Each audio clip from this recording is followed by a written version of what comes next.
Okay, so this is playing Treta 8. I will invite my opponent to attack me on the outside line.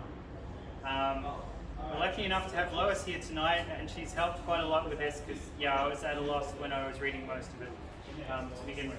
Okay, so it starts by saying that I, as the protagonist, will retreat and invite a deep attack on the outside. So given our camera space, we're just going to have that. So I'm retreating. This invites just to attack me on the left, on my left it says, which means her outside thrust, which is good. Okay, and reset. And then it says I can either sweep parry, which could look like this.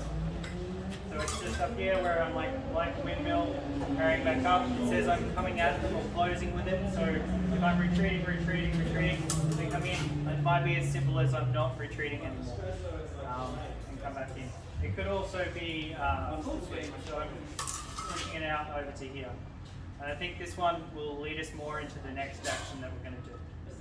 So it says then or, so instead of the sweep parry apparently, we can attack them on their outside line, on my outside line. Attack to my outside line, that's it. Which means as they come in and attack on my left, I'm going to be attacking on their left. So initially when I first read that, I thought it was like she's attacking on my left, but I'm just using degrees of profile to come out and attack on the left as well, on their own left. The next line says, if they disengage or raise their swords, so this kind of implies that our swords are crossed. So we need to do a thing, so we're back to the sweeping parry. So as it comes in, I'm sweeping over here, and now I'm crossing into here. Okay, so this is the first part where Lois goes, oh, did they say attack or did they say acumeniento? And I'm like, oh, yeah, let's check that. So it does actually say acumeniento, so we're going to assume that it's the intent of the attack, as in we'll attack if the opportunity's there, but really we're watching for the next thing that's going to happen, which is pretty much what the book says next. In the translation that's in there, it says if they disengage during my thrust.